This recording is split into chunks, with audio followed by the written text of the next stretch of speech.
भी एक साधिका का आया था, और ये बहुत सारे साधकों का आता ही रहता है कि जैसे जैसे हम इस मार्ग पर चलते हैं, हम अपनी साधनाएं करते हैं, हमारा मन नहीं करता। जो हमारे दोस्त होते हैं, हमारे रिश्तेदार होते हैं, वो जिस तरह की बातें करते हैं, हमारा बिल्कुल मन नहीं लगता। हम ना उनको जवाब दे पाते हैं, ना हमारा उनके साथ बैठने का होता है, तो हम चुप रहते हैं। तो फिर दूसरे लोग हमें बोलते हैं कि ये तो बहुत अहंकारी है, ये तो बात ही नहीं करती। तो ये होता है, ये सबके साथ होता है। आई एम श्योर यहाँ पे जितने भी साधक हैं उन सब ने ये चीज़ फेस की होगी, और मैंने खुद ये चीज़ बहुत ज़्यादा फेस की हुई है, अभी भी फेस करती हूँ। और विच इज़ ओके, मतलब मेरे लिए ये एक्सेप्टेबल है, क्योंकि वो कौन लोग हैं जो मुझे एरोगेंट समझते हैं, वो कौन लोग हैं जो मुझे अहंकारी समझते हैं, मुझे ये भी समझना बहुत ज़रूरी है। क्या सच में वो ऐसे लोग हैं जिनको मैं लुक अप टू करती हूँ? आप एक बात सोचिए, अगर आपके लाइफ में कोई परेशानी है, अगर आपको सही गाइडेंस चाहिए, आप देखो क्या वो लोग हैं आप जिनके पास जाना चाहोगे उनके पास। आप उनकी ज़िंदगी देखो, आप उनकी बातें देखो, किसी भी तरह से क्या वो आपको इंस्पायर करते हैं। और मैं एक और चीज़ बोलती हूँ, हमारे आप एक ध्यान देना, किसी को अगर आपको असेस करना हो, एनालाइज करना हो, आप देखो कि उनका ज़्यादा ध्यान कहाँ रहता है। अगर वो नीचे के 3 चक्रास में है, नीचे के 3 चक्रास में क्या होता है हमारा, कि हम सिक्योरिटी और फूड और इन सब चीज़ों में ही बस पैसा, रिश्तेदार और हमारा बस सब कुछ ठीक चले, अगर उनका ध्यान भी ज़्यादातर इन्हीं चीज़ों में रहता है, तो फिर आप सोच लो क्या उनसे सलाह लेनी चाहिए? क्या वो इस लायक हैं भी कि हम उनके साथ बैठें? और मैं तो ये बोलती हूँ उनसे सलाह भी कभी नहीं लेनी चाहिए। जो सिर्फ आपके लोअर 2 चक्रास में लोग रहते हैं, उनसे कभी भी आपको गाइडेंस नहीं लेनी चाहिए, और एक साधक को तो बिल्कुल भी नहीं लेनी चाहिए। कौन समझ सकता है? इस चीज़ को समझने वाले बहुत कम हैं, तो आपको बिल्कुल भी घबराना नहीं है। और हाँ, बस हमारा ये होता है, हमें एक और चीज़ देखनी होती है कि हमने कहीं उनके साथ कोई डिपेंडेंसीज़ तो नहीं डाली हुई हैं, हम डिपेंडेंट तो नहीं हैं उनके ऊपर किसी चीज़ के लिए। उसको कम रिड्यूस करना होगा आपको। अगर आपको उनसे कुछ चाहिए तो फिर मुश्किल हो जाती है वो चीज़ें, फिर आपको ये सब चीज़ें उनकी सहनी पड़ेंगी, और आपको पसंद नहीं है तो भी उनसे बात भी करनी पड़ेगी, सब कुछ करना पड़ेगा। इसीलिए हम बार बार बोलते हैं कि इंडिपेंडेंट बनो, इंडिपेंडेंट बनो। शायद ही कोई साधक ऐसा होगा जिसके मन में ये दूसरा सवाल नहीं आया होगा। ये सब गो थ्रू करते हैं, सब के सब। लेकिन जब आप एक बार निकल जाते हो, और आप एक और चीज़ देखना, जब आप इससे बाहर निकल जाओगे ना, जब आप सीख जाओगे, जब आप सच में चीज़ें समझ जाओगे, यही वाले लोग जो आपको एरोगेंट बोल रहे हैं ना, यही आपसे सीखने आएंगे, यही आपसे जानने आएंगे कि तुम में कुछ तो अलग है, तुमने जो समझा है हमें भी बताओ। Can you hear me? Yes Minoti. Can you elaborate a bit more about the question number two is about getting irritated with people, which you said is a natural stage one gets into. Uh, Anything you would recommend? Because sometimes I see I get also irritated with the same people I used to be comfortable with. If you could elaborate a bit more, if we have time to spend on Okay. that point. Sure, absolutely. Yes. So we do get irritated. There is no doubt about it. और irritation क्यों आ रहा है? वही लोगों के साथ जिनके साथ पहले बहुत अच्छा लगता था और अब अच्छा नहीं लगता, क्यों है? क्योंकि हमारी सोच बदल जाती है, हमारा देखने का नज़रिया बदल जाता है। ये हर स्टेज पे होता है, ऐसा नहीं है कि सिर्फ ये स्पिरिचुअल लाइफ में ही होता है, ये हमारा वैसे भी होता है। आप देखो, आप एक पर्टिकुलर जॉब करते हो, आपके कॉलीग्स हैं, आपके फ्रेंड्स हैं, फिर आपका लेटेस्ट से प्रमोशन हो गया, या आप किसी और कंट्री में चले गए, या आप किसी और कल्चर में चले गए, वहाँ पे जाते हो तो आप एक कुछ और तरीके से सोचने देखने लगते हो। फिर आप मे बी आप दूसरों से कनेक्ट करोगे, लेकिन उतना समय उनके साथ नहीं बिता सकते, क्योंकि आपकी सोच बदल जाती है, आप बदल जाते हो। हम सब हर समय बदलते जा रहे हैं, बदलते रहते हैं। कई बार ऐसा भी होता है कि जैसे 2 फ्रेंड्स में, लेट्स से एक फ्रेंड की शादी हो गई, बहुत जल्दी हो जाती है, और बच्चे हो गए, और एक फ्रेंड जो है उसकी शादी नहीं हुई।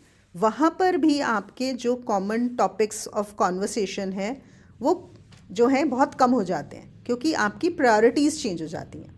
जैसे भी आपकी प्रायोरिटीज़ चेंज होंगी, तो आपके वो जो कनेक्शंस हैं वो चेंज होने लगते हैं।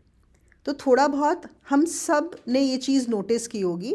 अपने बहुत सारे रिलेशनशिप्स के साथ, चाहे हमारे कज़न्स रहे हों बचपन में जिनके साथ हम बहुत ज़्यादा क्लोज़ थे, जब हम बड़े हुए तो हमारा वो नहीं रहा, चाहे वो हमारे फ्रेंड्स रहे हों, चाहे कॉलीग्स रहे हों। और स्पिरिचुअलिटी में तो हम टोटली ऑपोजिट डायरेक्शन में जा रहे हैं वर्ल्ड से। मतलब अगर वर्ल्ड लेफ़्ट जा रहा है तो हम राइट जा रहे हैं, बिल्कुल टोटली डिफरेंट डायरेक्शन में है, पर्सपेक्टिव ही उल्टा है। क्योंकि वर्ल्ड में हो रहा है हर चीज़ मैं को बढ़ाने के लिए, creation of the identity. If you see the whole focus is in how do I create an identity and how do I strengthen this identity, है कि नहीं। जैसे सपोज़ अगर आप यंगस्टर्स को देखो, एक टीनेज के बाद या 20s में जो होते हैं, उनको होता है where is my identity. They are all looking, मतलब they are wanting to form either from a career perspective और from a relationship perspective, where is my identity. And the world is also focused on how to strengthen that identity through more and more things, whether it is about having more money or more power or more relationships. So again, the focus is on building an identity. जो संसार का काम क्या है कि मेरी पहचान को मैं कितना बड़ा, कितना सॉलिड बना लूँ कि मुझे सब जाने कि देखो ये कौन है। और स्पिरिचुअलिटी क्या कर रही है? Totally opposite. It is breaking your identity. It is breaking everything, not only from power, position, money, whatever you think of, even identity to an extent that you are not even this body. So can you see what a different approach you are taking? आप बिल्कुल उल्टा जा रहे हो। तो अब कैसे बनेगी उन लोगों के साथ आपकी? बन ही नहीं सकती, इम्पॉसिबल है। So yes, you would get irritated, but if you are getting irritated, that's fine. You know कि वो तो वही हैं। देखो एक और चीज़ को समझो, वो लोग जो थे वो वही हैं। कौन बदल गया है? आप बदल गए हो। अभी सोचो हम एक गेम खेल रहे हैं और उस गेम को खेलते खेलते मुझे भी पता है उस गेम के रूल्स क्या हैं, आपको भी पता है। आपने सडनली गेम के जो रूल्स हैं वो चेंज कर दिए। अब आप सेम रूल्स के साथ नहीं खेल रहे हो जिन रूल्स के साथ आप पहले खेलते थे। आप इरिटेट हो रहे हो कि वो उन्हीं रूल्स के साथ खेल रहा है। एक्चुअली इरिटेट तो उसको ज़्यादा होना चाहिए। अगर आप सच में सोचो, हम जितने इरिटेट हो रहे हैं, जो हमारे फ्रेंड्स हैं वो तो हमसे 100 गुना ज़्यादा इरिटेटेड होंगे हमसे, क्योंकि उनके तो वही थॉट प्रोसेस है, वो अभी भी वही रूल्स लगा रहे हैं, वही लॉज लगा रहे हैं। हमने बदल दिए रूल्स, है कि नहीं? Tell me, isn't that right? They should be upset with us, not we. Thank you. तीसरा सवाल भी इससे रिलेटेड है कि फाइनेंशियल इंडिपेंडेंस क्यों ज़रूरी है हमारी भौतिक प्रगति के लिए, ये आध्यात्मिक प्रगति के लिए, सॉरी। इसलिए ज़रूरी है क्योंकि नहीं तो हम किसी और पे डिपेंडेंट होंगे। वही बात आगे जो हम पहले कर रहे थे।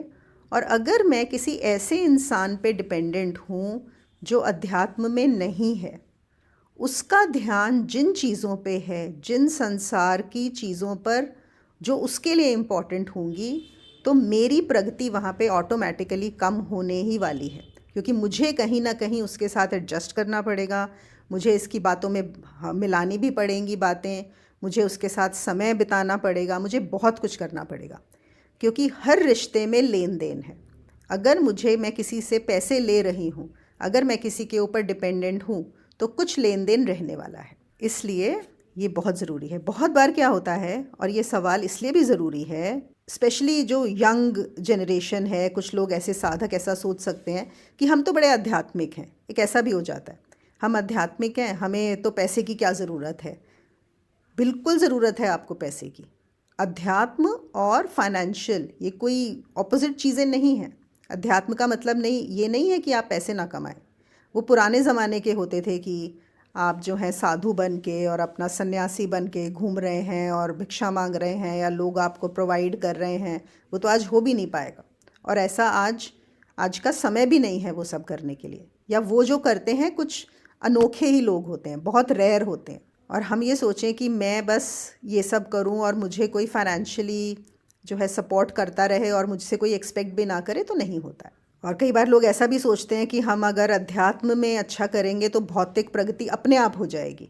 ये भी एक बहुत बड़ा मिसकंसेप्शन है। आपको भौतिक प्रगति के लिए जो भी काम करने पड़ेंगे वो अलग हैं, वो अलग कैटेगरी में आते हैं, वो हमारे सर्वाइवल में आते हैं। तो वो भी काम करना पड़ेगा आपको अपने सर्वाइवल के लिए। हाँ, फ़र्क क्या हो जाता है कि जो बाकी संसार है वो सिर्फ सर्वाइवल पे रुकता नहीं है, वो तो नेवर एंडिंग रेस में है कि पहले आपको 10 करोड़ चाहिए था, फिर वो 15 हो गया, फिर 20 हो गया, फिर 100 हो गया, फिर 1000 करोड़ हो गया। मतलब कोई एंड नहीं है, वो तो चले जा रहा है चले जा रहा है, कभी एंड हो भी नहीं सकता उस चीज़ का।